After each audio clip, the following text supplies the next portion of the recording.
The main mission of this project is research and evaluation of international standards, including overseas standards, SAP 2.0 and KNX in Europe. And also, this project is aiming at research and technology regarding the standardization of demand response. And we are testing the use and evaluation of OpenADR developed in the United States. So at Waseda University, we have prepared 4 smart houses. This is the experimental facility. And for example, in a black-colored house, we are using EcoNet Light. This is a protocol, communication protocol developed in Japan. And also in the White House, we are using SVP 2.0, and we are making a comparative study between the two. And this will be aiming at looking at the suitability for demand response.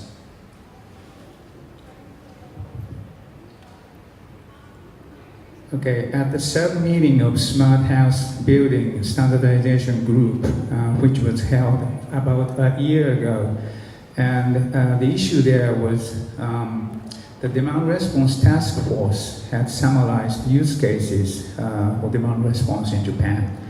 And also it documented a standard method for automated demand response between utilities and aggregators based on OpenADR.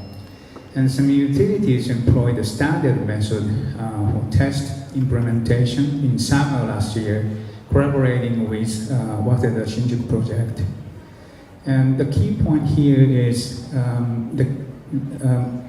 it is very important for us to keep compliance with international standard, which is an IEC standard, that we are collaborating with local national committee of IEC within Japan.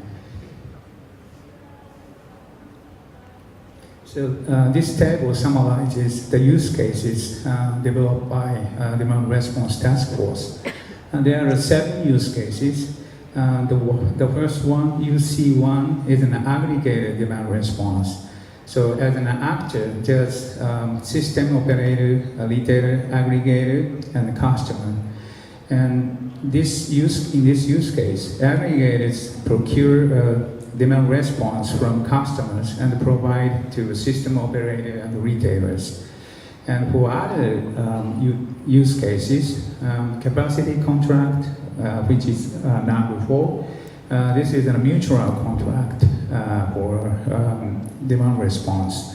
And also other use cases, direct load control and broadcast that informs tariff programs to the customers.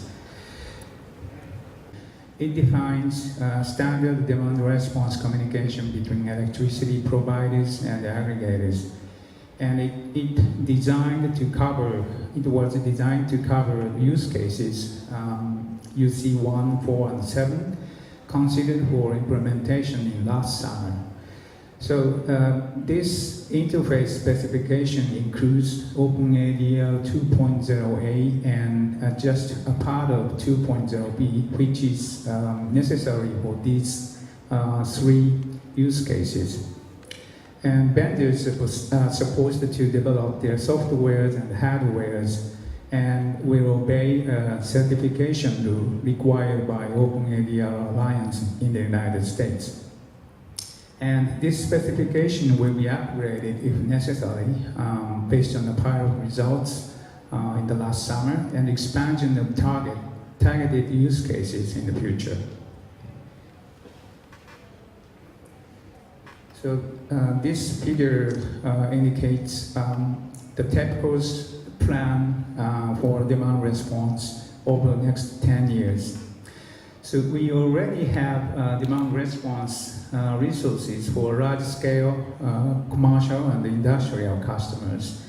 And we will be trying to increase the demand response resources primarily in the small-scale business and residential area.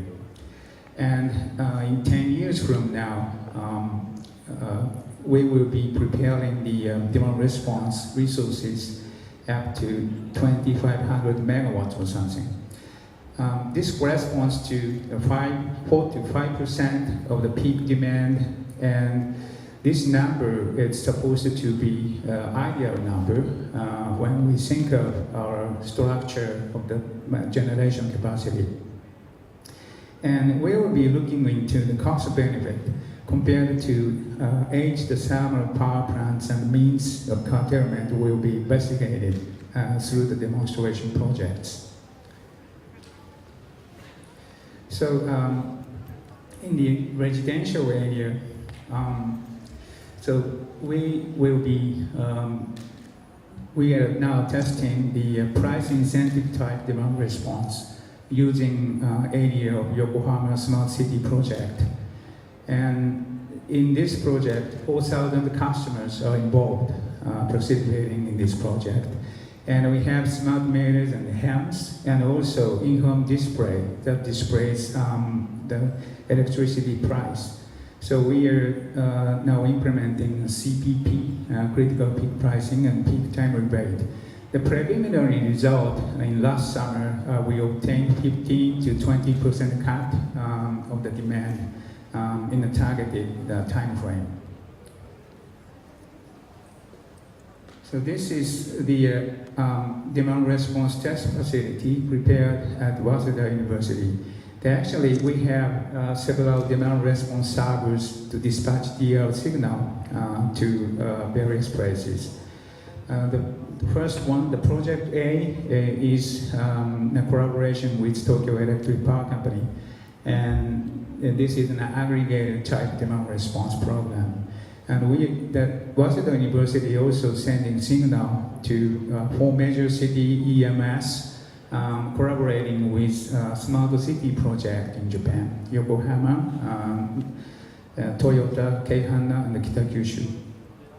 And also we have other test facilities outside of the university, office and factories. And we are sending demand response signal from the university.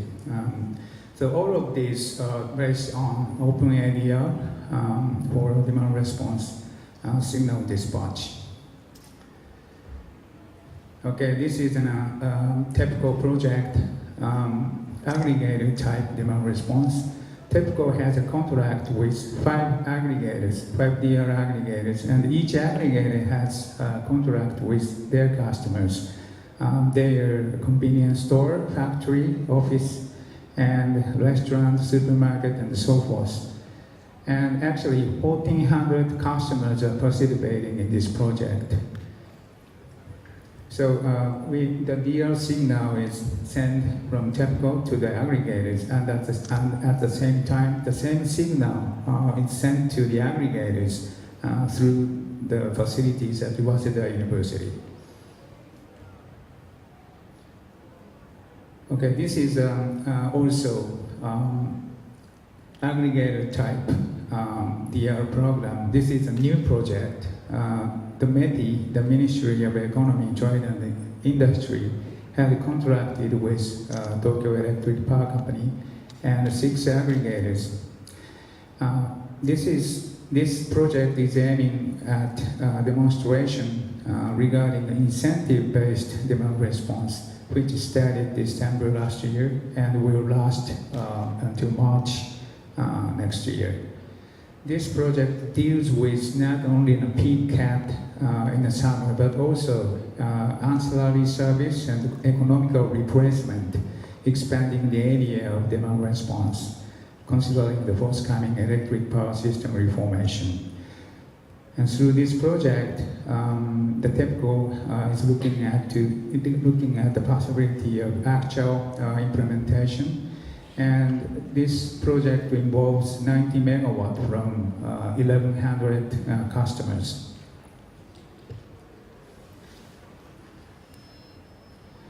So this is an ADR association recently established. since Japanese government has determined to use an open ADR as a national standard, so we need a collaboration with Open ADR Alliance in the United States. So for this association, I am taking chief director, and there are other 4 directors from universities and industries. Then we had a kickoff meeting with Open ADR Alliance.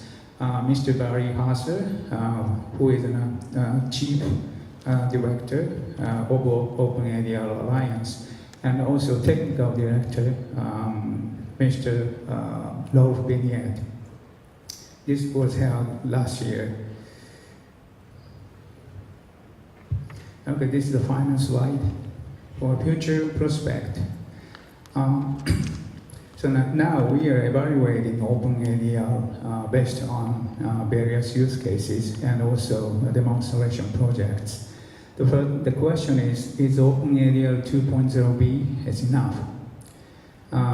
So there are electricity transaction, megawatt trading, and also there's a discussion about fast DL in order to cope with fluctuation of renewable energies. And the second question is, to what extent is DL applicable? So reliability and economical value and how to determine baseline, all of them are the problem from now on. So the third point, establishment of system or for certification of Open ADR in Japan. This is very important for us, for test facility and certification. And this issue, we are talking with Open ADR Alliance in the United States. So that is all of my presentation. Thank you for your attention.